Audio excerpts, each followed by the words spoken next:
Jadi emang benar-benar harus hati-hati. Dan Upi pun memperingati, hati-hati lu pada turun, jangan kencang-kencang gitu kan, pelan-pelan aja. Ya siap. Nah ketika lagi turun gini, Upi udah peringatin gua dan yang lain-lain ya, tapi justru yang jatuh malah si kunyuk ini. Srrrr, merosot tuh kan, teriak dia,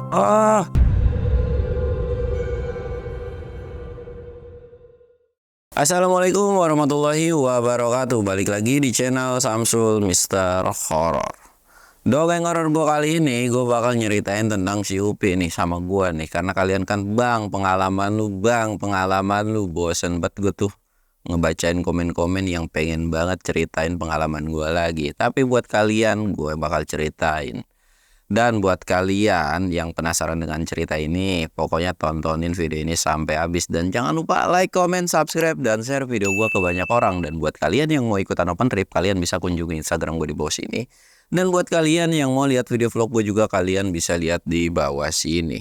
Dan gak usah banyak basa-basi lagi, kita mulai ke segmen donor. Dongeng horor dimulai.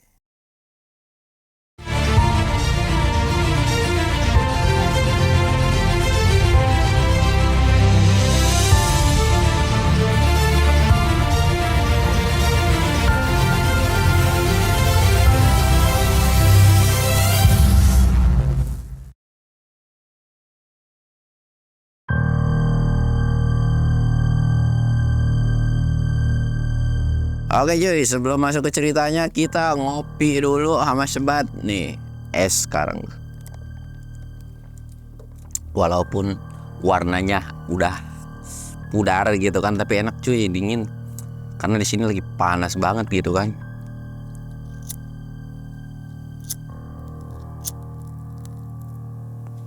Dan buat kalian nih yang pengen cerita-cerita kayak Jaya gitu, sabar dulu ya. Pala gue lagi puyeng nih, lagi nulis ceritanya gitu kan. Walaupun di sana udah selesai sih, tapi kan harus gue reward atau gue tulis ulang nih dengan gaya bahasa gue sendiri gitu kan. Jadi sabar-sabar aja dulu gitu kan. Apalagi kemarin kan udah gue habisin tuh satu cerita itu berapa episode gitu kan. Itu udah biasa juga gue kasih 2 atau 3 dalam 1 bulan. Ini gue fullin tuh berapa episode.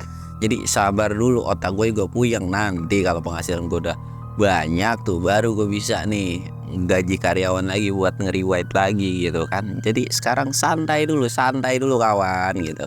Dan oke, gue bakal ceritain cerita gue sama Upi nih. Gue tidak akan men-spill gunungnya, karena gimana ya cuy. Iya gue akuin, gue dulu naik itu tanpa aturan. Atau bisa dibilang naik semau dewe, karena memang dulu peraturannya itu nggak seketat sekarang gitu kan. Jadi itu menurut gue pribadi adalah contoh yang buruk. Jadi gue nggak mau nge-spill gunungnya biar nanti kalian tuh nggak ngikutin atau nggak nyontoh gue. Tapi gue akan kasih tahu daerahnya daerah mana gitu kan, kayak lokasinya. Oh misalnya Jawa Tengah, Jawa Barat gitu aja kan ya. Jadi pada saat itu gue ini naik ke salah satu gunung yang ada di Jawa Tengah. Kondisi pada saat itu sekitaran 6 orang kalau nggak salah ya. Seingat gue itu 6 orangan. Gue, Upi, dan kawan-kawan gitu kan. Kita memang sudah mau mengagendakan ke Jawa Tengah ini cuy. Jadi sekitaran 1 bulan lah. Karena di 1 bulan itu kita cuman ada trip 1 atau 2 trip doang. Jadi ya sisanya kita liburan lah. Sekalian nge-explore Gunung Jawa Tengah. Kalau Jawa Barat kan ya bukan berarti semua udah di-explore, tapi tahu lah gunung yang sering kita taikin seluk-beluknya itu kayak gimana gitu kan. Nah, cobalah kita pengen ke salah satu gunung yang ada di Jawa Tengah. Katanya gunung ini tuh banyak banget yang bisa dieksplor gitu. Apalagi kita kalau ke kawahnya itu juga tidak terlalu beresiko. Atau bisa dibilang ini salah satu gunung yang tidurnya lumayan cukup lama. Nggak kayak Gunung Slamet tuh kan masih ada kepul-kepul gitu. Ya kalian bisa tebak-tebak sendiri lah gunung mana yang bisa turun ke kawahnya gitu. Singkat cerita, kita ini udah mulai prepare titik bengek segala macam udah semua, dan kita berangkat nih ke Jawa Tengah. Ketika berangkat ke Jawa Tengah itu ya kita happy, orang tujuannya itu liburan. Tapi si Upi ini bilang, kita nih ke Jawa Tengah ini nanti kita bakalan lintas masalah mobil. Nanti gue nyuruh orang buat nganterin ke salah satu base camp yang lainnya, dia bilang gitu kan. Ya udah, kita mengikut-ikut aja, toh lintas gunung juga kalau dulu itu udah sesuatu hal yang biasa cuy. Kalau sekarang kan banyak kebijakan yang dimana jarang banget bisa lintas, apalagi kalau lintas gunung di Jawa Tengah itu kan biasanya kita harus naik puncak baru turun. Beda halnya kayak ya sebenarnya hampir semua gunung sih kayak gitu. Tapi intinya jauh lebih capek lah kalau gunung Jawa Tengah itu kan, kalau harus kita lintas dengan bawa carrier.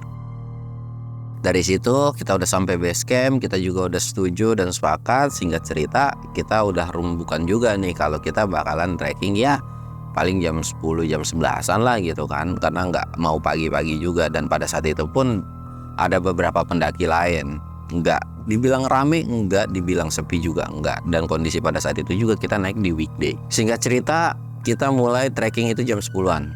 Kita mulai trekking jam 10-an, perjalanan kita itu cukup santai dan kita juga nggak pakai ojek pada saat itu. Jadi kita jalan, sampailah kita di batas vegetasi hutan. Sekitar 1 jam kita di batas vegetasi hutan dan kita meneruskan lagi perjalanan sampailah kita di pos 1. Di pos 1 ini kita istirahat, makan, cemil. Memang tidak ada sesuatu hal yang menyeramkan, yang aneh-aneh. Jadi kita mah menikmati aja gitu kan, karena memang naik gunung itu tidak serta-merta ada demitnya menurut gua gitu kan. Jalan bahkan itu sampai area camp kita nikmat banget cuy, nikmat banget. Dan ketika malam sebetulnya itu kita kena badai, angin itu kenceng banget, parah banget. Dan estimasi pendakian kita pada saat itu adalah 3 hari 2 malam. Nah ketika sampai di area camp ini kita kan masak-masak kayak biasa ya, dan walaupun ada badai juga aman aja ya, walaupun dalam tenda itu ya kita istighbar terus gitu kan. Akhirnya sekitaran jam 10 kita mutusin buat untuk tidur gitu kan. Dan ya kita kebangun itu sekitar jam 7 atau jam 8. Ya kalau yang sholat sih kayak Upi sih ya dari subuh udah bangun terus tidur lagi gitu kan. Nah preparean jam 7 jam 8 ini kita tuh masak-masakan, dan karena kita ada jadwal lain yang dimana kita harus bawa carrier ke atas nih kan. Ya udah tuh kita masak-masak. Di situ gue udah mulai males nih. Aduh, lintas lagi, mager banget ya. Tapi kalau nggak lintas kita nggak dapat 2 jalur gitu kan. Ya udahlah, masak-masak, beres-beres, siapin alat-alat dan sebagainya, bongkaran. Kita mulai trekking. Dimulai trekking ini udah mulai ada kendala, di mana kita semua udah mulai kecapean. Sebenarnya bukan masalah kecapean sih, agak beda ya gitu kan. Jalannya udah males-malesan. Mager banget ya. Iya nih mager. Udah apa? Kita ngecamp lagi di sini, nggak usah lintas. Upi langsung lotot. Nggak ada agenda kita lintas. Pokoknya kita jalan sampai puncak terus turun. Ya sudahlah, dia bilang gitu kan. Jalan terus. Area camp ini kita sebut aja pos 4. Pos 4 itu kita sampai di pos 5. Di pos 5 ini sebetulnya jaraknya nggak nyampe 1 jam, tapi kita tempuh itu sampai 2 jam. Sampai di pos 5 ini kita istirahat kan. Upi ini gerendengan dan kesel. Lu gimana sih jalan pada lemes-lemes banget, dia bilang gitu kan. Capek bosku, bangun tidur, bongkaran, makan, tiba-tiba langsung jalan. Ya elah kayak nggak pernah kayak gitu aja. Iya lain cerita kalau lu nyari duit udah gak usah males-malesan, kata Upi. Udah ayo jangan kelamaan, sebat but. Kalau mau santai nih, gue santai nih, kita kena trek malam nih. Wih jangan dong kalau kena trek malam. Akhirnya kita istirahat 5 menit atau 10 menit gitu kan. Kita lanjut lagi dari pos 5 ini jalan. Sampailah kita di batas vegetasi hutan, yang dimana itu mau sampai jalan summit ke puncak nih. Karena kalau udah mau ke puncak itu kan otomatis vegetasinya udah mulai sedikit lah, atau tanamannya pun paling pendek-pendek. Dan pas ketika ngeliat ke atas, buset deh, panas banget. Dan itu kondisinya sekitaran jam 10-an. Kita mulai nih jalan, dan kebetulan ketika kita mau naik itu ada pendaki yang udah turun gitu kan. Bang lu mau kemana ke atas? Biasa nyari kerjaan ini, maksudnya. Iya bang mau lintas. Oh lintas, buset deh. Mereka aja sampai geleng-geleng kepala gitu cuy, bawa carrier lintas gitu kan. Orang yang gak bawa carrier aja udah setengah mampus dia bilang, apalagi bawa carrier. Air lu aman gak? Ya insya Allah aman bang, makanya berat juga, kita bilang gitu kan. Ya udah bang hati-hati. Mereka turun, terus kita berpapasan dengan beberapa pendaki pada saat itu. Singkatnya nih cuy, gue tuh sama timnya kalian merasa bahwa di puncak itu udah gak ada lagi, udah gak ada orang gitu kan. Walaupun dengan bermalas-malasan, bermager-mageran gitu kan. Akhirnya kita lanjut lagi jalan. Sekitaran jam 3 itu kita beneran lama. sekitaran jam 3 itu kita udah sampai di puncak, tapi nggak yang turun dulu ke kawah, tapi kita masih muterin puncak aja dulu, nikmatin aja gitu kan. Nah ketika di jam 3 ini kita ngeres kan, gue nanya dong ke Upi, mana emang jalurnya nanti? Tuh jalurnya nanti ke sana, turun terus belok ke sono dikasih tuh paket telunjuk dia kan. Buset deh, jauh juga gue bilang gitu kan. Ya kan rata, lu lihat apa dari atas? Memang ketika gue dilihat dari atas itu jalannya rata cuy. Jadi kayak nggak ada bukitan kecil, nggak ada tanjakan. Jadi kayak, oh iya rata ya, landai gitu kan. Ya udahlah kita nikmatin. Dan Upi pun memperkirakan kalau kita turun ke bawah itu jam 4 nikmatin udah ngabisin ngeres kita di sini, ya keluar dari kawah tersebut itu sekitaran ya 5:30 atau jam 6-an lah paling telat. Oh ya udah gue bilang gitu, kita asik-asik nih. Dan bener aja cuy, ketika gue ngeliat ke bawah itu ada beberapa pendaki lain. Loh itu masih ada pendaki, ya udah biarin lah, mereka memang pengen santai kali gitu kan, nggak terlalu dipedulikan juga. Udah kita sekitaran jam 4 itu kita mulai turun. Nah dari puncakan gue ini kita turun itu bener-bener curam banget. Jadi emang benar-benar harus hati-hati. Dan Upi pun memperingati, hati-hati lu pada turun, jangan kencang-kencang gitu kan, pelan-pelan aja. Ya siap. Nah ketika lagi turun gini, Upi udah peringatin gua dan yang lain-lain ya, tapi justru yang jatuh malah si kunyuk ini. Merosot tuh kan, teriak dia, kaget gitu kan. Kita semua panik dong. Wah ini malah leadernya yang kenapa-napa gitu kan. Akhirnya kita buru-buru nolongin tuh, sampai di bawah tolongin. Kakinya lumayan kenapa-napa tuh, kayak kesleo dan terkilir gitu. Dan kelihatan juga di bagian kakinya itu baret-baret gitu kan. Sakit dia bilang gitu kan. Akhirnya dipaksa tuh kan sama si Upi ini dilurusin kaki dia, seret. Sampai teriak tuh di kawah tersebut gitu kan, gitu. Wah ketika udah teriak begitu, kita semua mikir kan, gimana nih? Lah udah kita juga mau gimana ya. Ya udahlah kita istirahat dulu di sini, istirahat tuh. Terus ngasih pertolongan pertama ke Upi, balurin luka-luka lecetnya. Terus gue ngepen kakinya dia gitu kan, dipen. Gue bilang ke Upi, gimana nih? Terus jalan apa istirahat dulu? Istirahat dulu dah, kaki gue nyut-nyutan banget nih, dia bilang sakit. Emang sakit? Sialan lu ngeledekin, dia bilang gitu kan. Iya kan gue nanya, ya kalau kagak sakit mah kita lanjut. Kayak kagak pernah ngerasain aja, Upi bilang gitu kan. Gue bilang ya udah sih kagak usah ngegas gitu kan, sabar aja. Iya bawel. Udah. Ya udah Tuhan. Gue menyantai, terus ya yang lain juga ngobrol, nanya keadaan Upi. Dan nih si dua pendaki, atau ada beberapa yang gue lihat pendaki ini, mereka tuh lari kencang banget gitu kan, lari kencang banget. Dan si pendaki ini sempat nengok ke kita, tapi nggak yang menghiraukan atau kayak ngeres dulu, tapi bener-bener lari. Dan ya mungkin karena udah mau sore, udah mau kemalaman atau gimana nggak tahu juga. Gue tuh sama anak-anak sampai ngegosip, tuh orang kenapa sih lari-lari? Tuh orang kenapa lari-lari gitu kan? Nih yang pendaki ini udah lari tuh udah cabut lah, udah pergi gitu kan. Ya kita masih santai, Pi gimana mau lanjut lagi Pak camp di sini nih? Ya lihat nanti dulu, kaki gue masih gebeban banget, dia bilang gitu kan. Ya udah sih, ya udah kita nyantai lagi, ngopi lagi, ngerokok lagi. Tiba-tiba ada satu pendaki. Nah si satu yang pendaki ini itu ngedeketin, atau bisa dibilang nabrak. Bukan nabrak ya, tapi memang jalurnya ke arah kita gitu kan. Dia ini bilang, Bang lo mau mana? Ini udah sore lo, udah mau maghrib. Lah emang kenapa sih?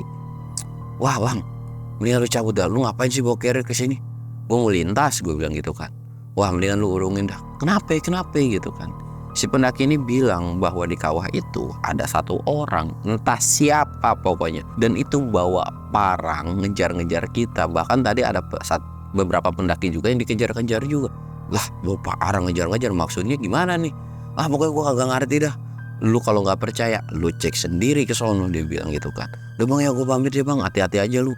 Gue kalau bisa gue ngasih saran ke lu jangan nerusin perjalanan lu atau balik kanan lagi gitu kan. Ya udah tuh, udah di situ si pendaki ini juga cabut kan. Gua dan yang lain tuh penasaran dong, tapi kan kita nggak bisa yang ngecek tapi ninggalin Supi. Jadi kayak gua pergi sama beberapa orang. Nah yuk kita cabut yuk, kita lihat bener apa enggak. Ya kalau misalkan kita kemalamannya atau nggak memungkinkannya kan harusnya kita ngecamp di situ kan. Jadi kayak ya udah kita cek dulu biar kondisi atau lokasi ini tuh steril atau aman dari mara bahaya gitu kan. Ya udah yuk kita cek. Gue jalan tuh, kondisi itu di jam 5 lewat. Jalan, dan ketika gue jalan, kalau dilihat dari atas itu nggak ada ceglokan, nggak ada naik turun, udah pure rata. Tapi ternyata ketika turun di kawah itu ada turun naik dan lumayan pegal juga gitu kan. Sampai akhirnya ada sebuah gundukan yang lumayan cukup tinggi di area tersebut. Gue naik ke gundukan tersebut, gue lihat kiri kanan kan, kagak ada orang siapa berasa. Gue sempat teriak, woi gitu kan, ada pendaki gak? Nggak ada sautan sama sekali, benar-benar pure nggak ada. Temen gue pun bilang, sebut aja namanya si Angga. Kagak ada, cu. Iya nih kagak ada. Turun lagi apa kita? Ya udah turun lagi yuk. Turun lagi lah gue. Selangat celinguk. Ternyata di area kawah ini ada sebuah sajen. Itu apaan tuh? Kalau tahu anjir. Gua kira itu asap dari belerang atau dari kawah kan biasanya suka ada asap tuh gitu kan. Itu mah paling asap belerang kali. Pas makin lama makin gua deketin, ternyata itu adalah asap kayak dupa gitu cuy. Dan memang tempatnya ini ya buat yang ke gunung itu pasti tahu lah. Dan pas di belakangnya itu ada sebuah sajen kan. Anjir, makanan nih. Wah tapi jangan deh. Wah jangan-jangan orang yang tadi ketakutan tuh gara-gara ini kali, orang yang naruh sajen di sini. Iya kali ya. Terus orangnya kemana? Ya mungkin udah turun dan naruh sajen ya cabut. Terus ini makanan gimana? Bisa kali kita makan sepotong 2 potong mah. Janganlah, lu kayak Upi lu lama kelamaan. Upi mah mending, makan juga bisa ngadepin lah. Lu makan kayak begituan. Iya sih, tapi ya udahlah nggak usah. Gua urungin tuh cuy, bener-bener gua urungin buat ngambil tuh sajen. Akhirnya kita balik lagi lah karena kita nggak dapat informasi atau ya memang nggak ada orang siapapun di situ. Gue balik lagi, Upi nanya, dapat apaan lo dari sono? Kagak ada orang anjir, gue bilang gitu kan. Nggak ada satupun, udah turun kali gitu kan. Terus selain itu lu lihat apa? Ada sajen. Gue gituin kan. Upi itu sampai bilang, makanannya masih enak nggak? Enak lah. Lah terus ngapa kagak lu ambil? Lah ambil sono. Upi itu bilang kayak gitu. Bener nih ambil. Iya. Nggak masalah nih. Iya nggak apa-apa. Terus nanti kalau diamuk, udah lu ambil baik, dia bilang. Ambil aja, sisain setengahnya kek. Yang penting jangan semuanya. Yang enak-enaknya aja kita ambil. Ada sih ayam, gue bilang gitu kan, sama buah, masih segar juga kelihatannya. Udah lu ambil. Ya udah deh. Balik lagi tuh kalau temen gue kucuk ngambil kan. Dan pada saat itu pun memang hampir mau jam 6. Nih, yaudah yuk kita makan. Gue makan tuh. Cerok, gue makan. Dan setelah selesai makan ini Upi bilang, udah yuk coba paksain jalan. Semoga gue bisa, tapi tolongin bawain tas gue. Ya udah tuh gantian tuh kita ngedouble kan. Ya udah nggak apa-apa aman. Akhirnya gue double yang bagian pertama, gue bagian depan tuh pada saat itu. Upi di belakang gue sampai dibantu sama teman-teman yang lain gitu kan. Gue jalan. Ya ritmenya memang benar-benar jauh lebih pelan gitu kan, tapi pasti gitu. Dan yang lain pun udah safety banget, udah pakai jaket, jadi dingin tuh nggak terlalu lah. Kita jalan. Ya paling berapa langkah berhenti, berapa langkah berhenti gitu. Gue udah mulai kesel dong. Elah, udah maghrib nih, berhenti dulu. Dan pas gue cek, ya elah jaraknya dari tempat kita ngeres sampai gue berhenti pas udah azan ini, itu deket banget cuy, paling berapa ratus meter lah. Buset, baru segitu doang. Udah sih lu nikmatin baik kayak lu nggak pernah nyusahin di gunung aja. Iya Pi, ya elah sensi mulu kalau kaki lagi sakit heran. Ya udah, ini gue juga nikmatin, jalannya jalan, camp ya camp gitu kan. Yang lain pada ketawa ya gitu kan. Akhirnya kita istirahat, nungguin azan, terus kita lanjut lagi jalan. Bagian paling belakang ada yang ngomong. Itu siapa coy di atas? Gua nengok dong. Lah iya, siapa tuh ya? Karena ada siluet. Nah, yang di atas ini maksudnya adalah sebuah bukitan yang gua taikin sebelumnya. Iya, siapa ya? Dan tiba-tiba melengos pergi aja gitu kan. Upi langsung nakut-nakutin. Nah, lo kan. Ini nih, gara-gara sajen kita makan, itu orang kagak seneng. Tapi kan orangnya kagak ada. Nah, siapa tahu kencing, siapa tahu ngambil air, siapa tahu ke bawah ngapain gitu kan. Ya, terus gimana dong?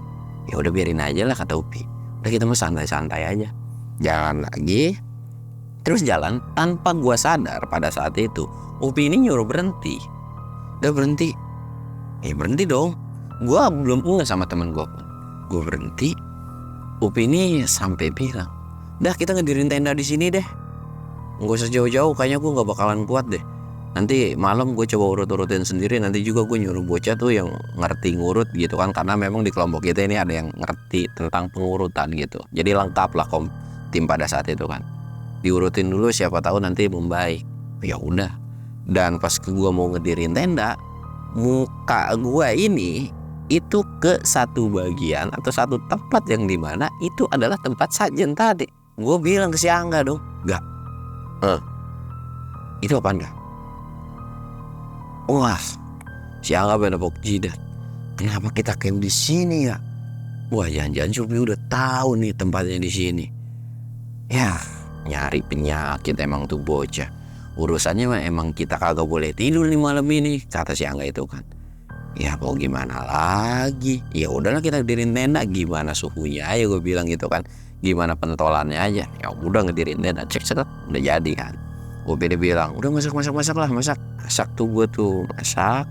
Dan ketika masak ini masih belum ada gangguan, cuaca di situ masih aman, normal, dan bener-bener menikmati. Bahkan bau belerang dari kawah itu juga nggak terlalu nyengat banget ke kita kan. Camp di situ kita asik-asik menikmati. Dan sekitaran jam 8 setelah Isya gitu kan, Upi kan udah nggak sholat lagi kan, udah sholat Isya juga gitu. Dia mulai diurut nih, dan dia teriak-teriak dong karena kesakitan. Sakit gitu kan. Gue main ngeliatin kasihan tapi pengen ketawa juga gitu. Kapan lagi ngeliat Upi kesakitan gitu kan. Sakitan terus diurut-urutin. Sampai akhirnya udah selesai diurut sekitaran jam 9. Dia bilang tuh kayak, "Gue istirahat dulu ya." Ya udah istirahat. Gue berdua nih sama si Angga. Gak, mata gue kok melek banget ya. Gue pengen coba tidur tapi gak bisa. Sama nih. Dan yang lain pun semua bilang sama nih, kita juga gak bisa. Kenapa ya? Ya udah di dalam tenda aja. Dalam tenda tuh kita ngobrol-ngobrol. Dan sebetulnya kita itu bawa tenda itu kan 2. Nah si Upi ini kan tidur di tenda yang sebelah kan. Dia tuh sendiri lah. Nah yang 5 itu satu tenda nih semua. Iya gimana ya? Gue punya feeling gak enak, kata yang lain gitu. Kita semua merasakan hal yang sama. Ya feeling kita gak enak. Dan lagi ngobrol, lagi ngerumpi, lagi gibah, itu kedengeran suara kayak orang lagi nambang batu, mukulin batu.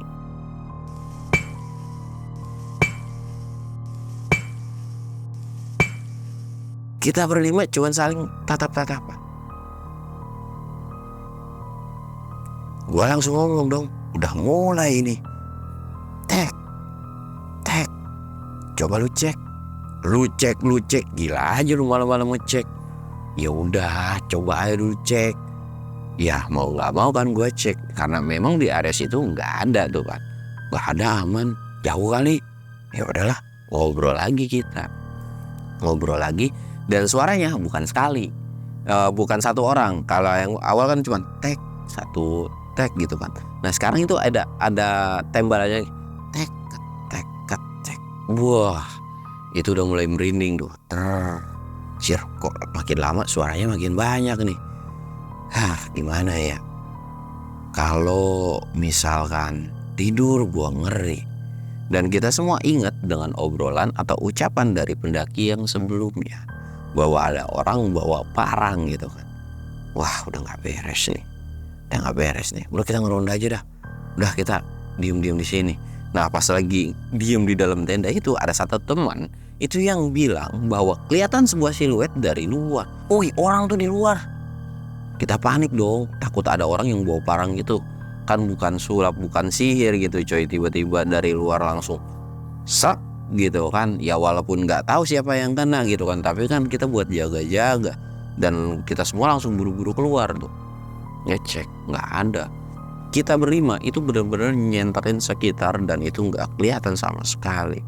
Sempet gue nyenterin ke bagian spot yang pada saat itu ada sajen, kan gue senterin. Aman, gak ada apa-apa.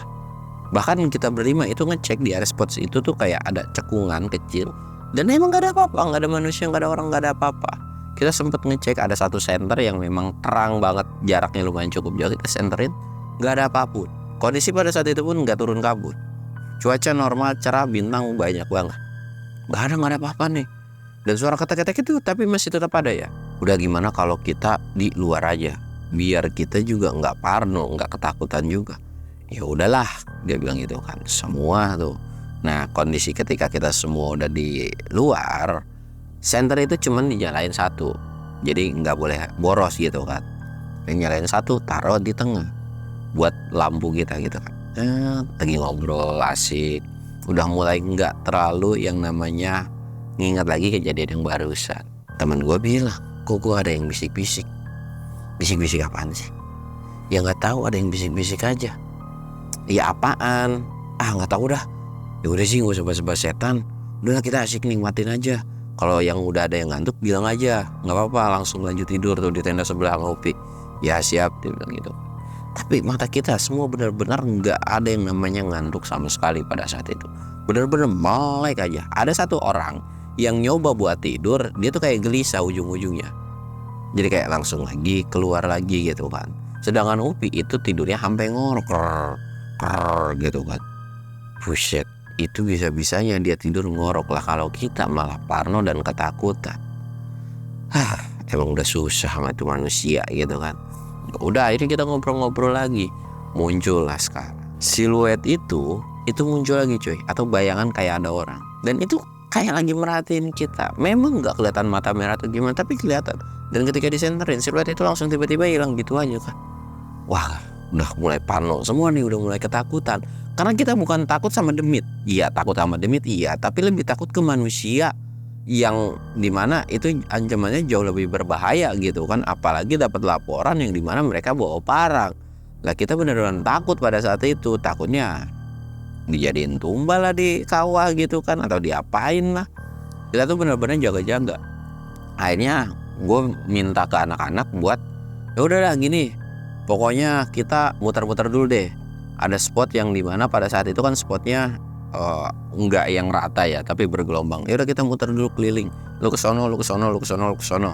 Tapi jangan sendiri-sendiri. Ya dibagi dua kelompok lah, ada yang bertiga, ada yang berdua. Terserah dah yang mau berdua mau gue siapa. Akhirnya gue sama si Angga doang tuh yang bertiga. Udah tuh kita nyari, kita keliling dulu, mastiin tempat itu benar-benar safety dan aman gitu kan. Singkat cerita nih cuy, yang 3 udah nih pergi. Dan pokoknya akhirnya kita keliling dan sampai ketemu lah gitu kan, keliling. Ketika gue udah pergi, gue ngelihat orang itu beneran bopar. Memang perwujudan atau mukanya itu nggak terlalu kelihatan jelas, hamil begini cuy. Dan itu lari ke kita. Dan gue otomatis sama si Angga lari dong. Gak beres nih, kita ambil pisau, ambil batu kayak apa gitu kan. Gue langsung ambil batu tapi sambil lari ke arah tenda. Dan begitu halnya juga si temen gue yang 3 ini, dia juga lari. Ketika kita ketemu truk, dia langsung ngomong, gue pun langsung, woi di sono ada orang. Kita barengan lah, ternyata bukan satu orang. Dan pas dicek lagi ke belakang, si orang itu gak ngejar sama sekali, atau nggak tahu juga. Lah bingung dong. Akhirnya gue langsung nyari ke sono, dan kita disamperin sama 5 orang nih, samperin. Itu nggak ada. Disamperin lagi ke sono, tok, nggak ada lagi. Waduh, gimana ya? Di sono kagak ada, di sini kagak ada. Penasaran, kita ubek area situ. Itu bener-bener nggak ketemu sama sekali. Dan gue sempat kesel dan teriak, woi siapapun yang di sini keluar lu. Jangan nakut-nakutin kayak begitulah. Teman-teman gue juga sampai bilang kayak gitu. Tapi itu nggak keluar sama sekali. Karena frustasi tuh nggak ada, sosoknya nggak keluar kan. Akhirnya kita balik ke tenda dan duduk. Nih gimana ya ceritanya ya? Itu orang kagak keluar, itu orang tapi apa demit ya? Itu sempat mikir kayak gitu. Kalau memang orang, wah itu jauh lebih parah. Tapi kalau demit kita masih ada Upi nih. Lah kalau misalkan itu orang, ya kita nggak tahu kan apesnya kayak gimana. Dan Upi juga kakinya lagi sakit. Memang secara jumlah mereka cuma ada berdua tuh, tapi kan nggak tahu juga, siapa tahu ada bertiga, berlima, atau lebih banyak dari kita. Aduh iya lagi. Terus gimana nih? Udah pokoknya kita begadang dah. Bodo amat, kagak usah tidur dah. Ya udah kalau kayak gitu. Kayak kita ngobrol-ngobrol lagi, ngopi-ngopi lagi. Itu udah menunjukkan sekitaran jam 11 atau setengah 12. Kita lagi asik-asik ngopi, kita lagi asik-asik nyantai gitu kan. Pasti ada momen di mana orang mau pipis. Ada pipis satu orang, tek, aman. Ngobrol lagi 5-10 menit ada yang mau pipis lagi, tek. Dan dia belum pipis langsung lari. Woi, orangnya disenterin. Tek. Cuman ada satu orang. Pakaiannya itu pakai topi caping, pakai topi yang dari bambu itu cuy. Tapi ngadepnya mukanya itu nggak ngadep ke kita, tapi kayak ngadep ke arah lain gitu kan. Pakaiannya serba hitam, kayak pakaian baju hitam, terus celana komprang yang sedengkul itu gitu. Dan di sampingnya ada sebuah golok. Itu kelihatan banget, dan goloknya itu panjang banget anjir. Dan kepalanya itu kayak lagi nengok kiri sama kanan. Bingung. Wah, anjir. Dan ketika disenterin itu gue langsung bilang, udah jadi senterin aja, jadi senterin. Ditutupin gue tepuk tuh tangannya. Tek. Dan pas itu, kenapa nggak disenterin biar ketahuan tuh larinya kemana? Disenterin lagi. Sosok itu udah hilang. Dan ketika hilang itu langsung kedengeran suaranya bener-bener ngegema banget. Yang dimana Pergi kalian dari sini. itu seolah kayak suara pantulan yang kenceng banget. Kita semua langsung dan Upi itu sampai bangun. Dia cuma nengok kiri dan kanan, terus natap ke kita semua.